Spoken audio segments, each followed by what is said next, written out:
So daripada 15 studio yang sedia ada, tambahlah sehingga kepada 23 studio. Oh, banyak tu Hello, Assalamualaikum semua. Selamat datang ke Cikgu Ulwan. Siapa lagi? Saya Rotan. Microsoft dah beli company Bethesda. Satu big news yang mungkin akan membuatkan PS5 terciduk. Terciduk. Hasil daripada pembelian Bethesda lah. Untuk pengetahuan you guys, Microsoft ni sebenarnya membeli parent company. Parent company ni maksudnya company atas daripada Bethesda bernama ZeniMax Media sebanyak 7.5 bilion USD. Okay? So hasil daripada pembelian parent company, bawah company ZeniMax ada Bethesda Game Studios yang develop game macam The Elder Scrolls. Dia beli juga id Software yang dah develop game Doom. Beli juga Akan Studios yang dah develop Dishonored. Dan banyak lagi lah game yang ada dalam tu. Contoh macam The Evil Within. Dan juga IP-IP baru macam Starfield dan sebagainya lah. Dan nak lagi syok, sebenarnya korang yang dah pernah langgan Xbox Game Pass tak perlulah beli lagi game-game yang baru-baru ni. Dia bukannya jenis one time offer ke apa. Dia akan masukkan game-game yang sedia ada ke dalam Xbox Game Pass. So korang boleh main dekat collection PC you guys dan juga collection Xbox you guys lah, provided that korang langgan Xbox Game Pass. Dan kenapa it's a big of a deal bila Microsoft beli company-company yang gergasi ni kan? Bila kita nak compare pula zaman yang mana Microsoft beli company daripada developer macam Minecraft, which is Mojang Studios tu kan, Microsoft beli lebih kurang 2.5 bilion USD tau.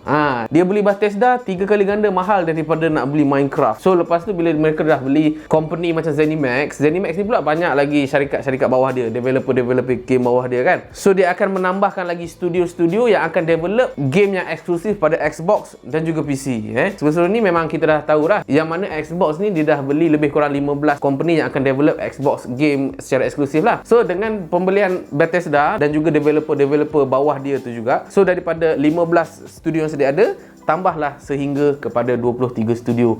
Oh, banyak tu So next time kalau macam game-game bawah ZeniMax, bawah Bethesda ni keluar, dia akan masuk dulu dekat dalam Xbox dan juga PC. So game-game yang memang orang tertunggu-tunggu macam The Elder Scrolls 6, which is sequel kepada Skyrim contoh, mungkin Dishonored 3 contoh, game-game macam Doom, memang fanbase mereka memang sangat-sangat besar dan boleh jadi mereka tak publish dekat PS. So PS tu akan slowly dipinggirkan lah. Tapi Cikgu Ulwan bukan ada ke game Bethesda yang masih lagi develop dekat PS5? Jawab dia ada, which is dua game ni yang bernama Deathloop dan juga Ghostwire Tokyo. Adakah mereka ni takkan publish pada PS5? Jawab dia masih lagi publish. Cumanya Microsoft ada sebut dua game ni adalah timed eksklusif.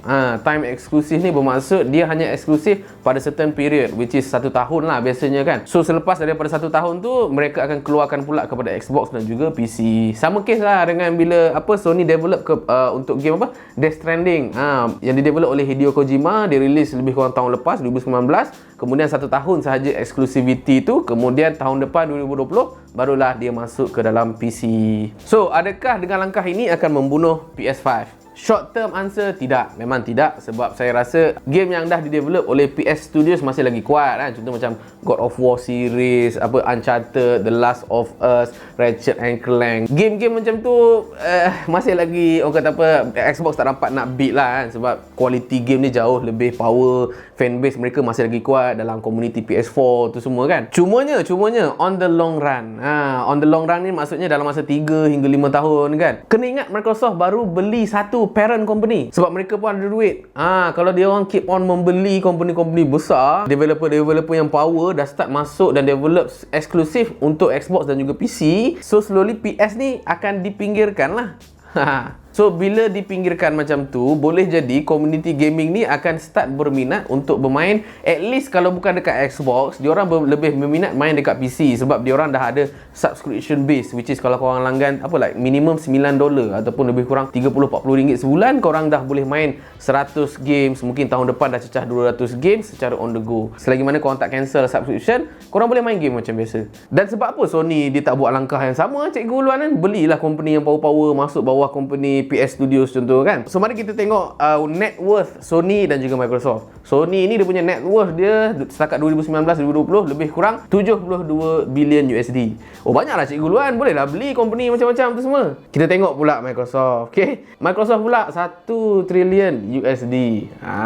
Nak cakap Microsoft is capable of membeli banyak-banyak lagi studios dalam masa mungkin like 1 to 2 years. Sebab dalam Microsoft kan dia banyak lagi subsidiaries dia kan, macam yang menguruskan misal kata apa Microsoft Word ke Excel tu semua. Dia ada subsidiary bahagian coding, bahagian gaming. Gaming ni Xbox lah. So mereka ni ada duit untuk mereka tembak mana-mana sub company mereka untuk mereka growkan sub company dia, which is dalam case sekarang Xbox lah. Setakat ni saya research kat internet, PS tidak ada buat langkah-langkah yang agak drastik sangat lah. Dia masih lagi mengekalkan gaya tradisional mereka sejak daripada zaman PS3, which is diorang fokus on bagi creative freedom kepada developer-developer macam yang dah buat Uncharted tu semualah kan. Diorang macam tak buat lah apa Game Pass punya subscription macam Xbox, masih lagi tak ada online gaming ke apa, masih lagi tak ada. Kalau ada pun masih lagi macam bukan keutamaan mereka. Mereka masih lagi fokus kepada game yang eksklusif kepada PS, the highest visual fidelity dalam game, benda-benda macam tu lah. Tapi Xbox dia sanggup buat satu langkah yang mana langkah tu mungkin merugikan dia sekarang, tapi boleh jadi dia akan buat untung pada dalam masa like 5 to 10 years akan datang. Kalau Xbox boleh dapat close the gap antara sale PS5 dan juga Xbox Series X, pada saya itu pun dah dikira Microsoft menang lah kan. Dan saya look forward lah untuk perkembangan next apa yang Microsoft akan buat for the sake of nak naikkan balik branding Xbox, nak tarik orang dalam Xbox dan juga PC ekosistem yang mereka ada lah. So itu sajalah kot untuk video kali ni. Apa lagi yang you guys nak tahu berkenaan dengan gaming ke, video editing ke, video shooting ke apa tu semua, korang boleh roger dalam ruangan komen di bawah. Saya Cikgu Ulwan, sampai lagi, saya Ulwan.